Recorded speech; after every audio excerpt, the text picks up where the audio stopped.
Madame, Messieurs, bonsoir et bienvenue à ce nouveau numéro de l'émission Contre nous soit dit. Magazine d'analyse d'actualité politique et sociale avec un invité sur le plateau. On met des questions qui retiennent l'actualité dans ces deux domaines. On en parle. Vous le savez, l'actualité dans le pays est restée dominée par le tout dernier discours du président de la République. Félix Antoine Tshisekedi a un peu tapé du poing sur la table, mais la grande annonce qu'il a annoncé, les consultation, le président a dit qu'il faut consulter pour créer une union sacrée autour de lui. Ça veut dire quoi exactement? Du coup, bien avant même que lui ne lance ses consultations, Kabila est en train de resserrer les liens, les rangs autour de lui. Il rencontre ses membres au niveau de Kingakati. On parlera de ça. Un invité spécial dans cette émission, mais aussi un habitué, c'est le pasteur Guili Bokwala. Pasteur, bonsoir. Bonsoir, Papa Perolo. Vraiment, merci. Les lots sans veste kalaming te bo gumba maboko bitombe bandi. Non, il n'y a pas de souci. Bitombe linge banda kalaming était donc moi na bendana. Non, pas de souci. Boni archbishop, boni mama emi. Non, maman Zanakin, te mandais mon temps depuis l'objet, les lots demain après demain aussi. Archip Pepel. Mais tous ceux qui nous ont eu singa mona kutino pe mo sa bando te ya. Ndenge ni pas zote c'est bon. Oui, Aza pasteur grâce à Mikutino. Bienvenue au royaume de Koutino quoi. Oui, à Teyaka, c'est une servante de mais Dieu. Mais bien Gili Boali na boloba bien beauté bien. Je suis aussi servi. Mais c'est quoi beaucoup moi si naé à comité. Alors à côté si bana. Je suis aussi serviteur dans l'armée de victoire. Comment dit de yonga zobotalo la mona? Comment vient donc petou mon bota babi? Bon archa bota serviteur. A-t-il l'église té? Non. Moi na robota ma grâce à ça la église na na. Vois yoko mona ngwe pa mututé. Vois papa ya ndombe. Oyoka ngwa ipande konanga babi. JBS attikeli mwana wengete. Mais ça problème te mais du moins mutunyo sabimisa keloko. Et tiens tu sais que d'abimisa. Non, wane ya argument eteni te papa. Franco mwana Franco ayemba. Mais mongo azali. Mwana ayemba mongo ayemba. Mongo wana zo chéri ba. Ayemba. Non zo chéri ba inde trop. Ça veut dire quoi? Ça ne vous embête pas les lobby no ba gili boya église bochara bo front pour ba kutino baza moi si naye bana naye batika la bango église. Mais non seulement bango mais c'est lui le visionnaire papa Perro. Hein? Le porteur de la criche d'eau, c'est l'archibishop. Le losozo yambanga quand même na casquette wana au travers ses papa wana. Ba bon père wana ba kotika na église té. Aza bishop aza na paroisse na ye na quartier 1. Aza bishop. Non mais responsable numéro 1 moi ça papa Koutino, c'est ça le problème. Non, azo travailler na collège ba bishop John Mboko baza wana, ba serviteur bazali. Bazali. Et ça m'a même mité. Au défendant. M'a même mis Azana papa na poto mazo songa église de vivre. Papa Perro, comme c'est le disent au baka vérité. Que les églises les leaders na bango akute na makambo kutina kuta na ngope église ça toujours au top. C'est grâce à bana na Brazzaville n'en parlons même pas. Ba pasteur Amenze Bazali ba bishop qui Mubenga. Mais ça c'est quand même important. Armée de l'Éternel, pas de rébellion. Ngala ça crée le problème ba mbino la prison mais bozana bino gaga ba benga bino église mais bozana. Na lobby rébellion ou pas rébellion. Papa Perro to kota na biso na ngote pour mito bato katana. Bato tout ba wele la ka cité est-ce que le sitango salama. Bato tout le lo ba wele la ka place est-ce que place sango. Et kota encore un mouvement mais l'archive vit encore. Et l'armée de victoire yangoyo aosa musala na ye aujourd'hui na oto betano lisola ve mission après maman langelelo na basa basala banzambo otanga nani parce qu'il y a lo bali susu o le lo tomboli mutu et aujourd'hui modèle bishop emi oui to lo bango te wana to boya te. Ah OK. Église somba minda alors que pasteur ana. Mais aujourd'hui formé par qui? Par l'archibishop Koutino Fernando. Il y a comme on a ba bishop John Mboko. Il y a comme on a ba maître Guy Papi Katumbai. Il y a comme on a ancien Claude Biongo. Donc au moment où l'église costaud est fan du normal et père azola kisakasala musala malamu au travers ses enfants. Na tuna yo ba image tambola ya mo defanda ya ekanga yo na kingwa. Non, il y a rien. Moko kote bimia ye moko lo biangote oyamba mutango. Bombiango oyamba ya tunaye. Wana kote vie na ngana licha jani akota so pe place akota e ba na ngote tilo bongo mutu ye moko nelongi. Il faut donc ça veut dire quoi? Ce Moutaïbi a super roïba? Non. Na lobi betelanga li solo ya muto elongine bimi. Akechanga na plateau na yote. Il faut bananga kutunaye. Akechagi ote abagi na pasteur Koutino abendo matoi. Solo ba masola de nile sitan. Azana niveau ya pasteur Koutino ta. Abi Koutino abendo matoi. Derrière nga il y a l'armée de victoire. Et sous la bénédiction des mêmes parents. L'archi et bishop Emi. Il n'a pas ces droits-là. Il y a Oluba Keno, Koutino Benanga Matoi. Le lo passer à Osala, sonne Namboka Nabiso, c'est lui. Oh, le peuple congolais ça d'accord, na batiti do nyoso lelo mokonzi mboka zomata. Mais le lozo mon propos ya soit des pasteur. Non, qu'est-ce qu'il dit? Denis se reconnaît que Kabila a aidé Bango. Denis s'habille que Baliam Monga Kabila. C'est ça le problème. Et c'est ça le problème. Mais Azala pe clair aloba que non a détourné pas na détourné un peu na reine Kabila. Taloba te? A détourné ni. Bon akenda boloko nani. Oh, papa Pero. Tata nanga continue kota boloko pona sauvant le Congo. Évêque a koti boloko pona Congo. Bon ya kota boloko pona ni. Nalinga ko so sali ba semblant na ondengo kimiwana tozonga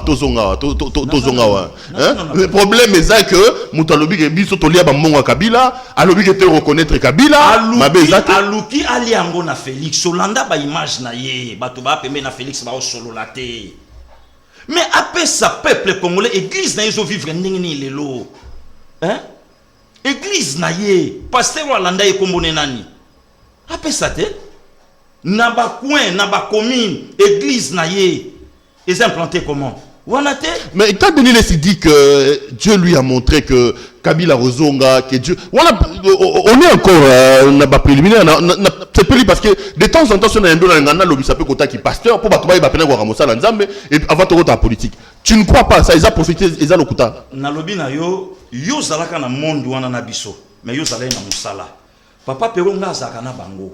Na yebi naza na plateau na yo otalamaka osa journaliste mukete bato fo bayeba ke prophétie ya ministère à combat et bimaka na nzela na yo osa journaliste mukete pour le lo parfois tant mususu esanga to kutani nazalaka na bango na yebi engolo bani je connais Denis Lessi apé sa professeur apé ça oyebi combien de professeurs apé ça namoni mokonzi mboka Kabila uti libanda ye ayena lettre mo tanga fongoli peuple basepeli wana prophétie na mondo mais lobby que prophétie et quand prophétique Kabila Rozonga wala pe lokuta na lobby na yo et le côté aujourd'hui il y a pas de prophète na niveau ya ba Miché o ya zolo balikambu na précision papa Pero naza na kata mondo wana na yebi yango Jésus na yebi yango biloko ya pamba tuna ye nzondo ekenda wapi tuna ye ba biloko to yaka na ekenda wapi tuna ye lelo famille si baza wapi tuna ye bazali ti ba Roger Bali ba maman na bango ba action nyonso ba bimisaka lelo wa bango est-ce que lelo na mboka na biso ba kotanga kombo ba sala nzambe crédible pe ba tché na kati abenga encore acha benda to ba abeti deuxième écran lobi amoni na deuxième écran que nani comment ça s'appelle Kamé Abimi amoni que moi troublé amoni wana peka ya lokuta tondi melete papa Pero est important na obédience na yo bato bayebi ke ndenge yambinga matokobeta donc wana biloko pamba kotanga yete banga mosali na nzambe Pero babiloko wana passer à moza niveau Denis Lessi te na lobaka abeta ba stade abeta ba biloko yo atam municipal na so bandala obeta ononte na lobi na yo je suis dans la peau de mon père oyo nyonso lelo baza sous la peau de l'archibishop Coutinho Fernando ya sala biloko Coutinho sala mais yo te na lobi na yo bango baza bana ya Coutinho bango tu omona gawana baba na Coutinho donc alobaka lisolo ya tata na ngana monoko na yete banga mukolo te abongisana no clair tozana no avant melonge bando comme moi flou elonge ça ni moi flou te moi ba 18 heures mais âge ça même pas 60 ans oui oh et comme souvent belonge ouais belonge et cause mafuta mais non ça fait aussi partie de la crédibilité na mutakoza parole mafuta mo esimbi na ngote papa Pero to beta il y a sa actualité toujours à la politique pasteur Gili mokonza mboka asali discours benda bika balobi na la extrait awa mais avant de tout bando simba moko Hollande yango certainement qu'est-ce qu'on peut retenir en gros Gili à retenir nini na makambo Félix Tshisekedi alobaki. Merci beaucoup papa Pero plaisir nanga d'abord na plateau na yo na ko bandani loko donc le chef de l'état Félix Antoine Tshisekedi Tshilombo akangaki na no pays mokolo wana mouvement salama kité là c'est vrai diaspora FCC to bando zele message on débat zela yeso nalobi la muka mututu mutaninga na kité même à réseaux sociaux mukolo wana nde mukolo Congo bayebaki nde mukolo monde yebaki ke y a pas la coalition c'est le Félix qui est le président de la République même FCC bazela discours même FCC bazela qui donc koyoka mokonzi mboka abimisi o ezalaki réponse o ezalaki entendement y a peuple congolais babanda yikozela mais mokonzi mboka na discours wana oyo bato balobi mais non alobaki yango bofala lobango bandaka la oui et senga kita on a pas bimisamo donc yo s'appelle la discours c'était un bon discours très bien alors dans le lobi na yo limbi sanga to papa Pero discours wana il faut ekota na banal il y a un discours, il y a le 4 septembre 73, où il y a maréchal Mobutu, que l'Afrique a la forme d'un revolver dont la gâchette se trouve au Zaïre, où il y a Franck Fagnon. Après, il y a un discours, il y a le 5 décembre 84, il y a septennat du social, tout comme le soleil s'élève. Après, il y a un discours, il y a le 24 avril 90, comprenez mon émotion. Et après, il y a un selon Pascal Guili, qu'on a monté dans le Copéro Loira, discours, il y a le 23. Voilà. Parlons du discours. Batoko Belé, surtout dans la Mouka, to banano malem malem. Balobi, Aloba, président de la République. Oui. Mais on a eu l'impression que c'est un président plaintif. Mokonzali l'a raté. Tant que Mokonzamboga bandi, oh non, nous avons été choisis, nous avons plutôt choisi de gérer les pays dans cette coalition. Mais malheureusement, les divergences, il parle notamment des divergences en termes de paix, de sécurité, au niveau de la CENI, organisation des élections, gestion du portefeuille, territorial, diplomatie, indépendance de la justice, état de droit. On a eu l'impression qu'on avait un président pleurnichard, alors que le président devait agir. Non, même pas. Mais agissement yango. Papa Pero, yo sa journaliste na lobango, mais du fois au salaire d'émission, même matin n'engé to komi boye. Au contribuer même matin à 5%. Ya makambo to komi qu'on se le dise ne konanga. Mais tant où le loba to ba loba mo konzamboka. Président de la République tant va poser question sur la coalition. Alobi eza accident o na kutana ki na ngona kana kete. Un président élu sans majorité avec na parlement oyo ezanga pouvoir. Mais tozana régime semi.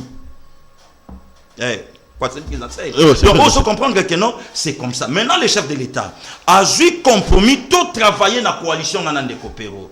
Coalition nous travaillons ensemble. Il y a un effort et puis on a travailler. Alors, selon le travail sans plan d'action et que mon Konzamboka a découvrir où est le problème. Yebisanga tout le problème est ça. Balobi, donc, problème est ali que hier Mokonzamboka le 23 à reconnaître, alors qu'avant les 23, à quel passe à soi, tout va bien. Avant les 23, dans le discours sur l'état de la nation, on a parlé du peuple. Il nous dit que tout va bien, tout avance. Qu'est-ce qui a changé entre temps? Donc, niveau ça, c'est qu'on a reconnaître des vabisos et Simbate. Non, c'est un langage. Donc, on a un président menteur. Non, il a menti. Non, c'est les légendes de Non, c'est un langage purement diplomatique. Papa Pero tozala na yo na Londres te mais totala ba image kangela biso caméra. Il fallait siko Mokonzamboka na sala loba caméra yo ki tant na onzonga ba kosoa yo. Non. Et Mokonzamboka ke libanda batunie mais coalition ndenge nini. Donc il fallait loba non ezo simba te boy na boy. Non. C'est lui le père aux responsables nandaku et bi marachar jour te na poche mais au kotika bango te ke mobulu. Voilà. Donc il fallait Mokonzamboka aya à répondre dans langage il y a 80 millions d'habitants. Qu'ils ont simbaté la coalition maintenant à 8 ans. Oyo ba Congolais babanda koloba après le 24 janvier. Mais il y a déjà réalisation nango. Oyo le chef de l'État savait ayebe que la coalition oyo na okutana na makambo nyonso oyo loba misiko yo. Parce que le problème est zani. Non, le problème est qu'il va bien zamuta lokuta donc à reconnaître ce que gagne lokuta. Bata fa loba bi donc à reconnaître lokuta na yemo na biso bato. Ngana lingaki batu ya fayulu. Ba continuer langage que Mokonzamboka loba libanda awa loba raté.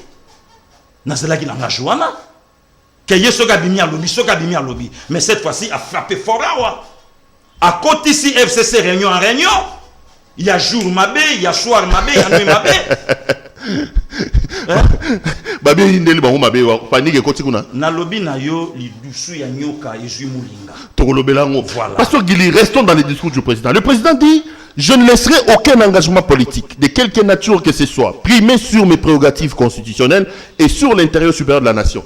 Aucun engagement politique, donc, un peu pour donner raison à Fayoulou. Fayoulou Elsabiso à Kazaka, président de la République, a signé un contrat, accord na Kabila et comme ça est président. Mais quand il nous dit d'une certaine manière qu'aucun engagement politique ne va me mettre dans un cocon, aucun engagement politique ne peut primer, d'une certaine manière, le président reconnaît qu'il y avait des choses qui étaient déçues de lui. Non, c'était la coalition.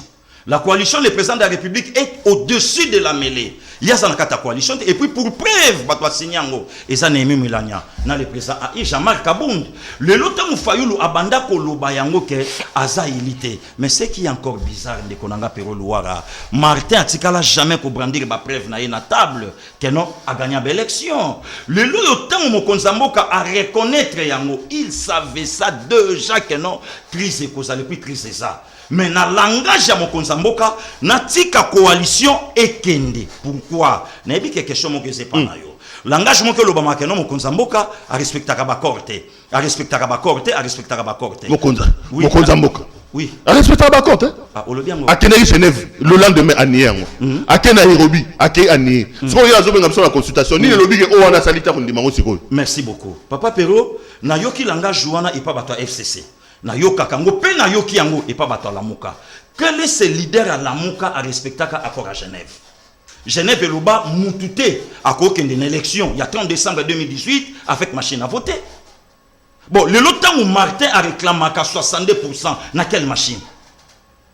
Bon, n'a respecté Kango. Le lot où Balobi que non Fachi a respecté la corté. Mais Fayou Loya a dribblé moi na maï na ye.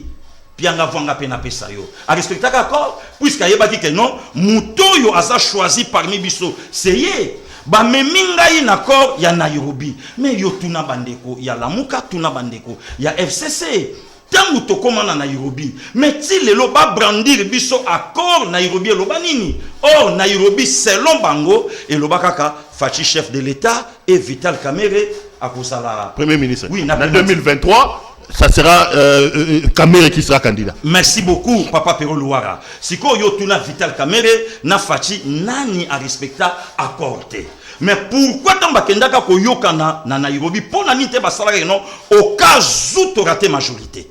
Et l'Obama mais Vital s'est retrouvé Dilkab o yazala quand même pas. O yazala quand même pas. Dilkab a se retrouvé en comment? Et aujourd'hui, Fachi, chef de l'État. Chef de l'État, sacrifié mon amant, à côté de la prison, Banin. Na okomanga, Papa Pero na yebisi yo za logo la vita. Soki na yego beta na yo na bonga makatuma. Donc natala kana bois, natala kana makolo, natala kana botine. Donc ataya mupepe fe kota. Ataya mupepe fe kota. Adindisi mon amant na ye, adindisi mon amant. To vandi kaka na kati ya kor ya Nairobi. Ba expliquer biso. Soki lelo FCC a tomboli likambo 2023. Bongo Kabila oyo, il faut azonga na 2023. Ce que Félix on t'a respecté accord toté. INC lelo azawa pipo a expliqué makambo nyonso eleka na Nairobi aloba yango te.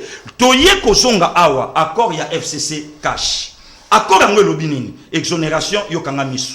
Yibambongo kanga miso ordonnance ataba signé yoboya atali kambu ya boyo tika nde accord affaire à minembo esa nango normal accord quel est ce mouton Papa Pero na on travailler na yo na coalition et nga na zo tchela yo ba po de banane oko ya okufa quel est cet accord na zongeli siko bango bato FCC quel est cet accord oyo Joseph Kabila a respecté et salamate Kabila a outi ko rouler Vital Kamerhe bato yense balobi yango dialogue a kojo oyebi yango nani oyo kombo etanga makike yemuta kosimba primature alors c'était Vital humilié na misu ya batu allez bou allez vieux Sami Abimi Sami Chibala voilà non Sami badi banga Abimi yense baloba kanini yo tuna bango bato FCC Joseph Kabila na palu bo soutenir nga comme ça mandeko yabino anguluti palu lelo palu ezawapi yo tuna bango bato Joseph Kabila accord oyo nyonso Kabila sala a respecta nini et le loyo tangu bato bayeba lo bakeno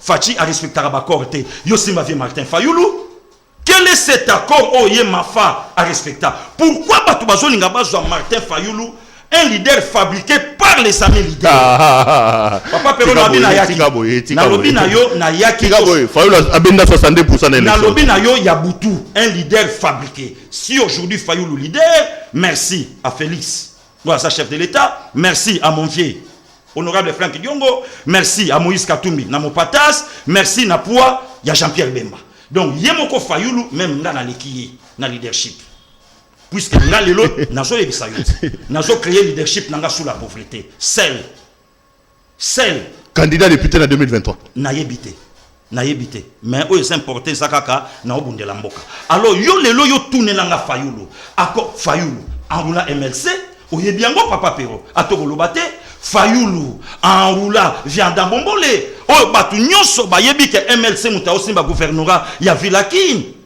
hein? Quel est cet accord oh lelo muta cause ya koloba ke Fachi abiza Papa Pero na Genève na lingaka ndima Antipas Mbusa Nyamusi candidat commun de l'opposition nana ngaka ndimango nana ngaka ndima Vital Kamerhe le lo na olo bango na plateau na yo est-ce que Fayoulou na Jean-Pierre Bemba batala na boina misu est-ce que Fayoulou na Katumbi ayeba yete Kulutu nanga français à Lobango. Mutamemela Katumbi Fayulu na maboko c'est Fachi. Est-ce que batala na boyena miso? Mais le logo yoka bato bazoloba a respecter ba corte, a respecter ba corte. Donc il fallait que la FCC bêtise tout ya Congo. Mais accord Esaka respecter Kabila en 2023. Il y a une constitution en haut, ou bien accord en haut. Et ça livré parcellaire, il y a Père Abba Joseph, qui est tali ba Pero Louarate, et tali ba Biso ba Gili Bokwalate, et tali nango Beliezer Tambouete, et tali même pas. Ata ba fait nanga Chikito Mouchachino. Ata ça na poto.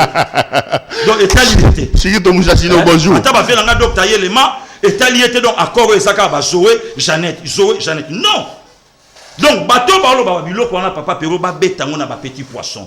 Na ko expliquer bango na yebisa bango Genève na yebisio, na ko expliquer bango accord ya Nairobi o exista même pas. D'ailleurs, yebisa ka bateau Moutou Azalaka directeur à cabinet nommé par le président de la République. Le 15 janvier c'était levé Eberand, maître Kolongele. Oui, c'était lui.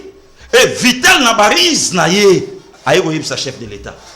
Abi beton, ngana yebi bateau ana bien. Sika ngana betana bango pesa nga cabinet.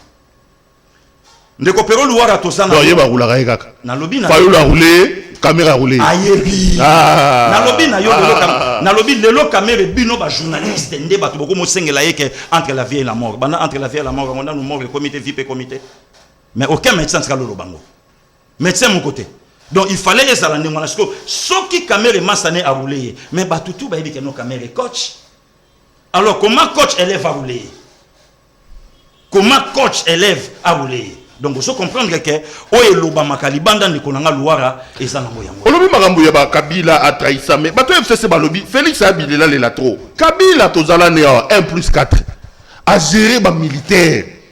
Ba Roubé Rwanda na ba rébellion, Jean-Pierre Bemba ba outina ba arme, mais pendant 3 ans. Yabi Zara, ba bloqué biso, ba bloqué biso, ba bloqué biso, ba bloqué biso. Kabila na 1+4 ba bloqué à dépendre. Kabila avait l'autonomie du pays dans ses mains. Papa Pero, Kabila a un pouvoir, Kabila a une majorité. Na 1+4 on a une majorité. Kabila yo au pesinga ko tu idée et qui ma kinga muke. Toke na San City wa Kabila bimisa Jean-Pierre Bemba bagenda osala corps na bango ndenge na bango et suka bima ko febeta ma bato bakufa. Babima na San City, au penga ko tu idée bien Papa Pero, au perdre ballon na point ya carré. Au perdre, on a remis Sango Libanda, mais au glisser la bottine. Kabila gérera 1+4. Qu'on dit ça, il y a une différence. Alors qu'il y avait des militaires. Il y a une différence entre Kabila et Félix. Si Kabila ne parlait pas, et qu'on appelle que non, Kabila pas en Akiora. Akora Lobapeni. Alobapeni. Tu vas dire Kabila, Kabila yebisa biso bakinoa nini. Tu vas dire non. Mon qui a soit narata bunate. Papa Pero d'ailleurs pense d'abord mon mikolo yoti na justice baya robenda ngana tant na ko fungula mpoke awa batu nso balo lelo soko lobi Kabila gera Kabila sali 18 ans quand chacha koti yangote na oye so lelo vérité quand chacha koti yangote a gera armango comment ya ko so RCD ko koti sango awa ya ko yiba MLC momba ko koti sango kuna soki Kabila gera ka si aujourd'hui batu lelo ba comme le problème à est-ce que lelo mutu lokola papa Alexis Tamomwamba à cause s'appelle lelo pena Kabila au moment que est ti lelo ils ont pété donc ça c'est un faux débat. Félix est un citoyen congolais oyo akolo balikambo na lingala akolo ba na français et personne d'ailleurs yo bien ou bien au sala que mission bien on décopéro na landa ko même na parler on le bien ngo lelo yo yebisa batu président oyo azangi majorité na mboka na biso a travailler comment il fallait que tu commandes le loco. Mais tout comme ce qu'on est là, le président Lobby, il va ouvrir les consultations pour créer une union sacrée autour de lui. Et quand le président dit union sacrée, ça veut dire quoi? Tu sangani biso tout contre Kabila ton neni. Idée la binozani. Mais les lots nania, idée la bisoté, idée à ba congolais. Les lots tozana deux camps. Quand il y a Félix na Congo, na quand il y a Kabila. Neutralité zate. Donc, dès qu'il y a un plateau, jamais mutakolo bake na moment où makamna bango tetalinga ite bisoto ta na musika. Pour eloko yo peuple congolais bazela ki ndekonanga Pero Louara yango yo. Peuple congolais c'est la maille, les gaz, c'est l'électricité, c'est la foufou. Déjà le maille bo pesi bisoto bo pesi biso foufou bo pesi biso l'autre. Ne loko yango chef de l'état luki aboto la siko 70% oyo Kabila zanango. Oyo déjà régi des OFCC. Oyo Snell a tapé PCA, André Alain Atundu, à côté batukuna na divagation, boulot rien. Hein?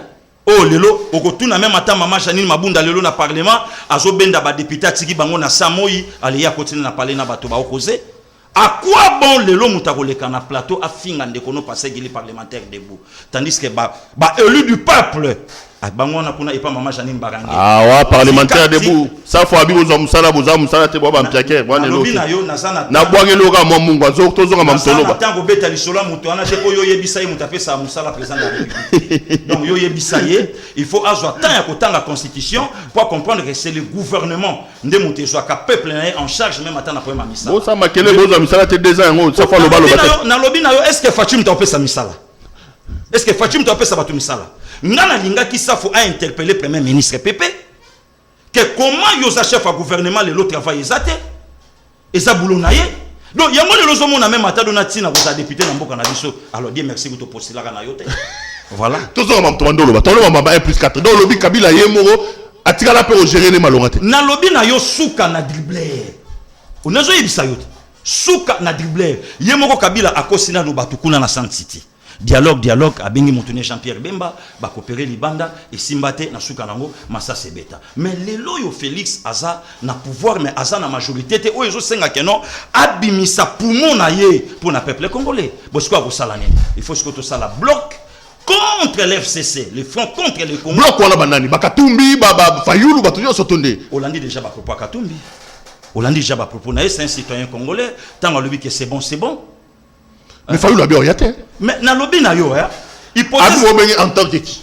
Félix Azanani na lobby kolanda yete Félix Azanani c'est que là ngata papa Pero hypothèse a Fayulu sanini ba ko benga Fayulu tant que leader fabriqué oh lelo asali kombo na sima ya mikongo ya baninga est-ce que na possible yom do lobat na lobby qui connaissait Fayulu à part libanga na ye et pas Fali même jour batanga ka kombo na ye batebele ba yete jour babimisaka candidat commun de l'opposition bato belé ba Fayulu te à moins que non bosso yo kande konanga di cap ndo yo kia mon vieux Martin Fayulu qui nous bouffe ce qui fait dernier au senga lobaka mais en réalité rien mais le lorsque temps ba ko benga Martin oui ba ko pe ko benga Martin aujourd'hui le lot Martin leader malgré fabriqué mais leader ata ça fait qu'ata na député moko et ça un gros problème te ça parcours ya via politique mais ce qui paye na lobby ce qui paye ayete Martin azana poids ya bati lukwebo te 41 députés à Kabuli parlement Rwanda bati lukwebo azana poids politique ya Moïse Katumbi Chapote azana poids politique ya Jean-Pierre Bemba Gombote voilà donc c'est normal aussi de coopérer tant on a yebisaka yo ke il faut aussi recenser ça la poto ye banani azanani nani bon yebiteke bakuya pe baatro bon Fayulu akuya bon tant on a Fayulu amutabandundu Papero tika to Fayulu amutabandundu kuya nini bandeko nanga bangwa shiba yebiete bandeko nanga bangwa shiba yebite fe nanga kinke mulumba yebiete ayebete ndeni ayebiete yongo bani Fayulu yo confirmer bloc bagaza so diango so ka sénégalais mais yo on bimisi kombo na tuni ngala zobi na tuni question on bagaye pas za diango so ba benga yo Martin dianga ngai loko na senga kala kisapere Alex Sapé, il y a problème té. Alex Sapé, naza bandeko nanga baza amikili. Baso ba nationalité kuna mais d'origine mboka na bango bango bayebi. Alex Sapé. Pourquoi bato tout baya na mboka na biso oyo yebika nationalité mame et puis basala bloc. Lelo bato bayebite que Martin Fayulu na Azarias ba vrai bato il semblerait que non Azarias a avocat na ye. Martin Fayulu a congolais amutabandulu parce que wana ba débat wana wana na preuve na ngote amutabandulu to yebike Fayulu amutabandulu so na fungoli o mpokea banana betelo kana mona mutu moka lekate obetani mutu na yo welo apesa komba est-ce que ngama na kopesa komba père na monsieur kopia mususu mutu welo welo ko Sergio apesa komba père à Martin Fayulu musu ye moko Martin pia mususu est-ce que ce qui a yé ou a yé ça problème puisque eloko oyo peuple congolais balukaka na chef de l'état yango ezalelo. Non mais Martin Fayulu donne quand même des arguments quand il dit Félix lui-même ne peut pas être la solution parce qu'il est le problème. Le problème c'est Félix quand il est allé signer les accords avec Kabila, les gens n'étaient pas là. Mais Félix nous a dit que Kabila était un bon partenaire, les gens n'étaient pas là. Pourquoi vous allez demander Fayulu ne reconnaît pas que Félix comme président? Pourquoi il doit venir? Il dit que Félix lui-même est le problème. Mais pourquoi Yemoko Martin Fayulu a brandir Babilo Kwangote? Nekonanga Pero, est-ce que vieux Martin a ça la confusion, il y a consultation na na dialogue te parfois. Hein? Ah, salangopé. Oh, travail wana. Et ce sont ce que pas na bino. Hein? Expliquez vieux Martin, vieux. Oh, les dialogue te, partage des postes te. Ne fait nanga lisanga ba perdre ta mémoire. A Kenda Égypte Fachi Beto, a tant que ministre sport AI, a Yabouba Longolaye, oh non vérité des signes. Talaba vieux. Hein? Talaba vieux. Hein? Donc ce que mboka et soit ministre le vieux lisanga. Lisanga bonganga. Ah. Na bina yo hein.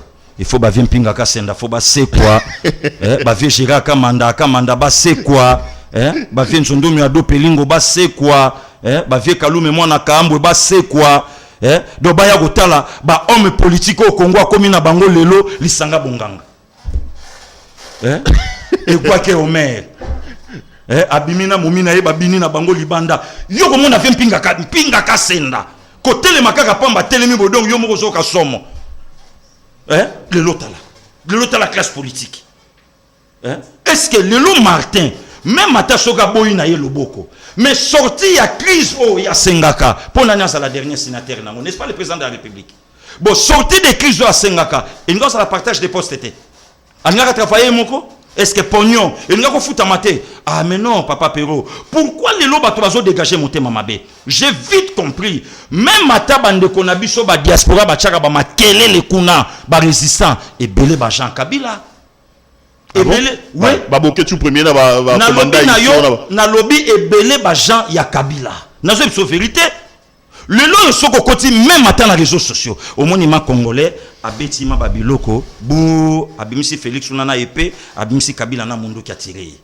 Donc Félix Akoyi. Donc pour na ba congolais musu ba yebike Kabila fabo ma Félix. Ndeko yonga na bete la roli solo, na zoe baté soki po botola ye momi na tuna pata yo na plateau. Mikolo ka komba pero luwara na mundo na soki Patrick Mbeko soki na la so na ba Canada kuna. Nebi atata asa isudi, tika bata fada na yem ta sa musa na. A critiquer Félix, ça dit est-ce que vous avez critiqué Félix? Il y a un bétande babino. Abeti Eliezer, abeti mutunanga bosembe, abeti mutunanga sango, asimbinga imoko abeti. Yoka zoloba, alobi même Félix a yebi force ya Kabila. Donc Félix nenga zawana, makambo toazo sala a yebi force à Kabila. Mais ce que Félix a yebi force à Kabila, Kabila a yebi force à IDPS. Papa Perro qu'on ne se trompe pas. Ceux qui partent le quoi ils dépassent na malamu nango na mabe nango et ça va te na Congo ne Kabila somba Congo comme mabele na ye pour ça sombi ja un kara Congo mabele pasteur Gili sikana silis OK le loyo tango na batu le lo ba komi koloba oh et loko yo batu ba sengaka na fachi yango yo ba vieux honoré mbanda ba Martin Fayulu nazo senga na frère nanga ansimancipé église catholique même terme mais le lo mon konzamboka abimisi et loko batu balinga qui même pas. Alors bien le trop c'est trop, je reviendrai encore vers vous. Naya pour expliquer bino ba grande décision. Mais oui, bravo. Puisque bisoto yebaka yo patin, de yo placebo et mon konzamboka a utilisé toujours ba verbe ya première personne du singulier. Moi, j'ai. Mais pièce contre pièce de copéro. Il fallait directement brandissage et accord. Ya zolo ba na tala kutu place à signaka yango. Na moment au FCC. Babeti ba réunion libande simbité Kingakati et puis Kingakati ba leader à FCC ba yena bangote kaka pe perdre or moment fala corps bima yango yo parce que corps réseau c'est la ni bima ça c'est un faux débat papa. Madame, Monsieur, vous suivez l'émission Contre nous soit dit. Aujourd'hui, notre invité, c'est le tonitruant pasteur Gili Bokwana. Avec lui, on fait donc la ronde. Pasteur, qu'est-ce qu'on doit attendre à la fin de la consultation? Yo, mon anini. Le président, on pense à parlement. Le président, on réconfiguré majorité. Pour Fayoul ou pas, le babi, bon. Ok. Total, là, nous sommes aucun débat, mais comment voulez-vous Fayoul Azobo, il y a Fati chef de l'État, mais Cyprien Fayoul n'a parlement? Cyprien n'a parlement. Azoake Moulima. Cyprien na yazakuna. Na oyebisa yo gouvernement. Excusez papa, gouvernement c'est quoi? Les vieux qui t'engagent sont déjà assez expliqués à moi. Et dans le gouvernement na lobby na yo ba faire courant. Ils ont kamba sous premier ministre. Kutunga na oyebisa yo ndeko na ngai. Papa Perro. Oyebi go beta lopoto kitoko. Mais tika siko be mission lopoto. Tika. Ozombriye batebele. Ozombriye batebele beta ka siko mo langila. Ba mo wano ya makaso na chef de l'état bimisaki na oyo bimisaki fo batu tout ba yokango omoni ma mutalandi discours atuni alobini Et puis mutabenga mutapoto. Malobi rien, biso zela to kaya panzi parlement. Mais gouvernement de c'est quoi? Na yebiso même vendredi réunion conseil des ministres ekotate. Na minito yo mutakomi yemei na FCC, Pepe Ilunga. Yemei dene. Ah, mais mutu vraiment do bakomo lengela donc on dirait petit nzele il y a 17 ans. Donc Pepe bakomo benga même na vidéo. Allo premier oza peut-être na nanda kuna maman appelle vidéo Shadara Beng l'accès total. Ce gars moni peut pas simbi papier. Ou non papier ni no simbi. Ba banga ka pepa comme démission. Na yebisa. Donc bazo banga. Yenda ko miyeme mikolo. Donc yem ta ko miyeme. Donc force tout ya FCC mikolo Pepe. Donc ba ko lenge la vie danger. Si ko les points mes amis. Gouvernement wana et c'est quoi inango. Mokonza mboka koya a construit l'union sacrée sous les traces maintenant de son père Ben 50 Mokongo Koba et tiens tu sais que du Mulumba a construit un Moscow bloc et Masiko. Quand ça n'a pas un parlement toi beaucoup débauché. Na lobby on débauché ba député ba to Kabila to bossa. Na lobby na yo ya Kabila te ba citoyen congolais ça tombe aussi bien otunanga motuna ngona yebisa bande kwa FCC basala par tous les moyens batika navire à FCC nos frères Jesa lobby na Tongo.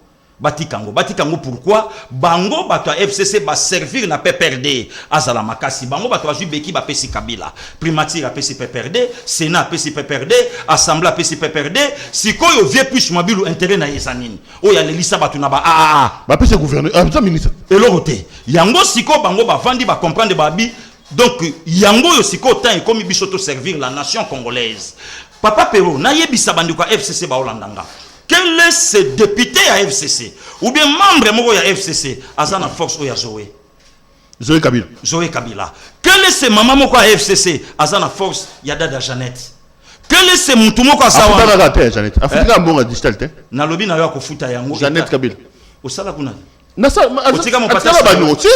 Afuna raté. Il faut futa état. Topotani mais. Tofunda ye. To megana no to funda état de droit. Donc yenda leki ba maman no FCC na pusa. Na lobi na yo bazate. Lelo sikoyo bazui bango lokwa shingom. Qui passe cresili quoi ne bango FCC. Dans quel pays papa Pero président d'assemblée a sécrété ba député? Dans quel pays? Okutango wapi? Okutango awana Congo. Donc bo débauché belé ba longa. Na lobi na yo débauchage nzambe mutabanda yango. Si a zolinga ko yateti lelo boule na ya longola batutu ba na ka Satan ba ya ipa na ebongo grand prêtre ya. Nzambe mo grand mo konta débauché. Donc Félix a débauché bo banga te bo apomte. Azana plan Nzambe. Ah bon? Azana plan Nzambe. Mais bon le gars ton na lobby azana Kabila bando débauché bando le là. Na lobby na yo Nzambe. A double bino azuba tibala na lobby na yo Nzamba ju Saoul. Apôtre Paul a beta basuka na be critique le quand même bato balala na Jésus pongi. Donc toi on a posé. A débauché. Toi on a posé na bango. Non mais à ce moment-là il fallait pas pleurer quand Kabila a débauché, il fallait boler là. Non, pas qu'on pleurer, mais Kabila a débauché na kimuyi bin intérêt personnel na yé.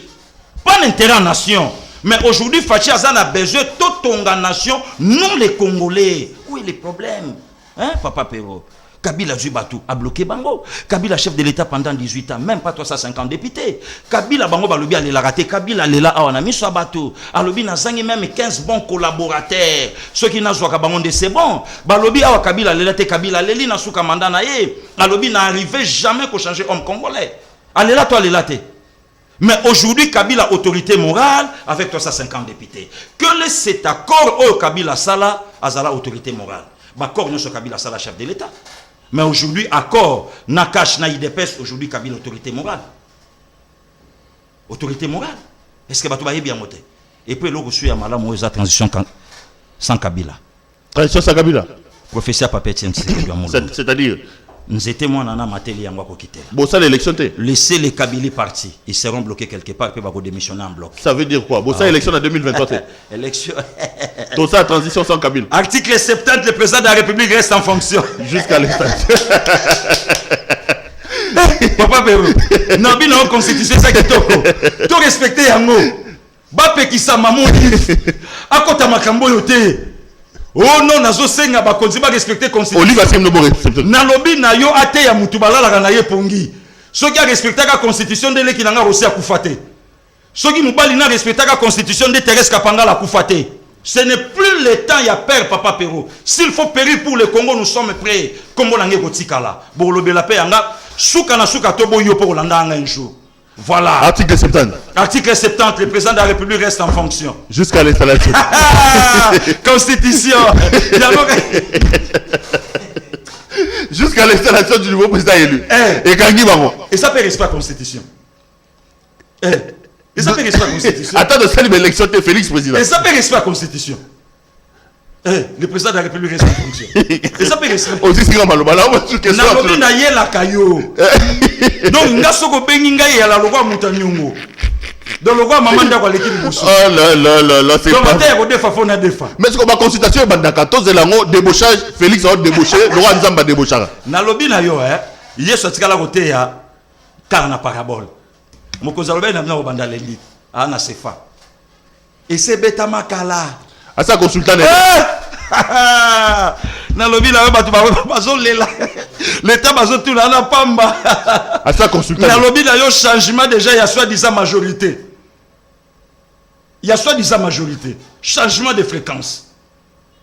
Biki kaka. Mais il faut quand même faire attention. Toi et Sabino Kabila Bobo m'a été. Il faut jamais vendre la peau de l'ours avant de l'avoir abattu. Kabila c'est un ancien général. Hein. Kabila a quand même l'armée. Il a quand même beaucoup de généraux sous son contrôle. Est-ce que Nanenge va violer soi-disant des bombes la constitution? Vous êtes sûr que Erozong la binoté? Bah lobby, il y a une histoire mingi. Merci beaucoup. En 1960. Oui, bien que la gina oma. Tout na Lumumba, tout na Kasavubu. Mais c'est que ceux qui ont singa yo yebisa pe bato ba lobby. Tout ça là quand régime parlementaire. Yebisa bangwe tala na yebisa ka yo bato yo yambaka wana ba cravate wana ebele ba obeta politique lelo. Makambo yo lobby nga pe na baxelo implice ndekonanga yebisa bango Kasavubu na Lumumba tout ça là quand régime parlementaire. C'est le parlement. Nde mutu ibandaki ko cha président na premier ministre obosani kutu ba yeko beta so lisolo ya lisuba na sasu yo yebisa bango problème a lisuba ya laki lisolo ya Frank Afrique ya Jacques Focard ba yebi masolo wana te po bango ba finga aka mutu na ona nenga kidiba omoni mwa beauté na ngai mwa liche au parlementaire de Bouana donc comment le rôle njiye mais babiloko ngana betelio na ne beta mawate Keba lisuba meka ki ya potamba. Na lobby na yo lisuba azalaki na perte ya contrôle ya pétrole tandis que France alaka na crise. France alaki na besoin ya pétrole ya Brazzaville. Période ya Frank Focard ya Afrique France. Il fallait maintenant ba coopérer ba longola lisuba ba zwa na bango. Bangaya chindongo mambo nga na betelio ba yebi yango te. Ba yuma ba yebi yango te. Toye ko ya na problème ya Laurent Désiré po ba betela ki po bombeli nongai. Ba lobi mais histoire à Laurent Désiré. Mais yo yebisa bango Laurent Désiré ayaka na ba Rwandais ba bomim. Mais yo songisa bango siko Kabila. Kabila occidentaux ba yaka na ye. À ça la face na bango non mais occidentaux on dit ba sanzibino hein. Bon ça c'est prestation de serment ba été moi te ba ambassadeur ba été FCC zo ba preuve yango na mais na lobby na yo yo tuna FCC ba pesa Kabila mbote ya 15 secondes na façon Hollande baloba na francophonie heureusement complet il y a 15 secondes yo mona wapi président français ye mokonza mboka mboko ayambi azo pesa discours yazo komana. Et si les peuples ont été maboko kara, na souka monde la salle commentaire a dit quel pays où le peuple a souffrir mais baso bete la moto a fait souffrir bango maboko. Est-ce que biso to na besoin d'ambassadeur? Lelo bango bango bete la ambassadeur tolo. Lelo bango bango mo sa communauté internationale en témoin. L'invité principal il y a soirée c'était le président de la République. Donc on a vu Alexis Tamomamba toile na biso kandenge moko. Le roi ya gité nga sala. Non mais là aussi on dit quand même que vous avez violé vos cette prestation des serments sans Sénat, sans Assemblée nationale, ba ministre ba été, ba député ba été, ba sénateur ba été. Parce que vous allez de violation en violation de la loi. Ba député bazalaki? Té majoritaire té. Nazolo banayo ba député bazalaki. Misu nange moni député la muka. Misu nanga. Total ninga na yebo yebike na beta kaye. Heureusement il député assise nga député parlementaire 3 pièces, soit comprendre qui te pesa imobulu. Na ba photo na dominé. Azalaki na kati. Et puis bino bozu na kati commission il y a IDPS boyembi national président côté à TV alors que c'était une cérémonie solennelle pour faire perdre la cérémonie solennité nango. Papa Pero betelanga li solo il y a hymne il y a PPRD o yemba ni ki maka pona Kabila peka na parlement. Na lobino na yela ki pièce contre pièce. Beta babeta ngo wana eyebanité. mais biso to beti hymne de parti kobo sanate que moto azali boso c'est un combattant de l'IDPS. Il faut Abossan qui est président de la République à victoire à l'IDPS. Non, il y a problème président de la République. Na lobby na yo atomboli maboko na ye likolo pour donner un peu makiwana tant to beta Union pour la démocratie et le progrès social. Notre na lobby na yo azomona ma Etienne Tshisekedi Mulumba kitina bubu bien moneli. IDPS na lobby na yo ba we bukson na la muki batuto bakufana babimi na lobby na yo sale et yindi.